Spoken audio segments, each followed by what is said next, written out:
Bago tayo magpatuloy, huwag kalimutang mag-subscribe sa aking channel.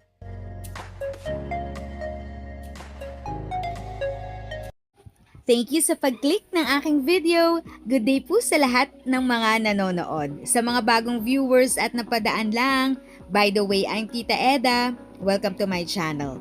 Ang channel na maghahatid sa iyo ng dagdag kaalaman tungkol sa government services, bagong mga balita at informative videos na galing sa legit na resources.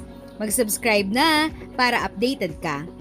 Nagpalabas ng mahalagang paalala ang Government Service Insurance System, GSIS, para sa lahat ng miyembro at pensioner kaugnay ng tumataas na kaso ng phishing at online scam na gumagamit ng pangalan ng ahensya. Ayon sa GSIS, hindi kailanman sila humihingi ng OTP, PIN, CVV, passwords, account numbers, o anumang personal na login details mula sa kanilang mga benepisyaryo. Binibigyang diin ng GSIS na tanging sa opisyal na communication channels lamang sila nagbibigay ng impormasyon at anunsyo.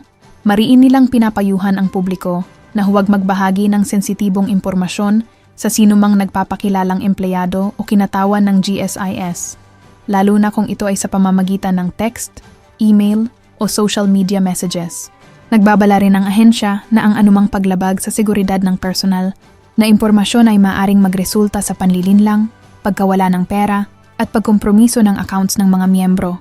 Dahil dito, hinihikayat ng GSIS ang publiko na agad na mag-report kung makararanas ng kahina-hinalang komunikasyon na humihingi ng account details o nag-aalok ng peking serbisyo. Para sa mga lehitimong update, anunsyo at transaksyon, pinapaalalahanan ang publiko na bisitahin lamang ang opisyal na GSIS website, verified Facebook page, at iba pang opisyal na social media accounts ng ahensya.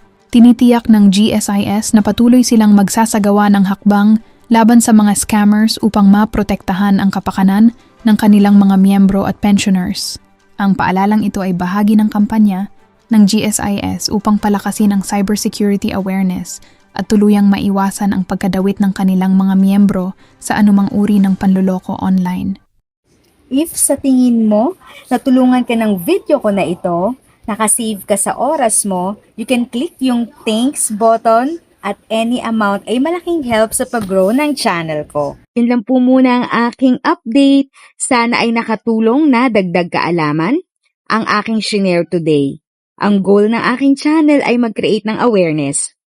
Kung ganitong mga topic ang gusto mo, panoorin mo ang mga videos ko na ito.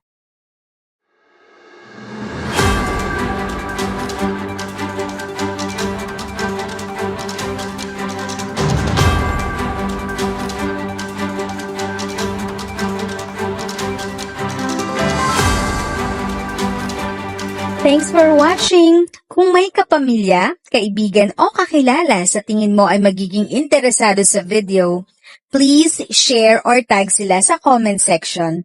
At syempre, if nagustuhan mo ang video, i-like mo na ito at subscribe ka na din.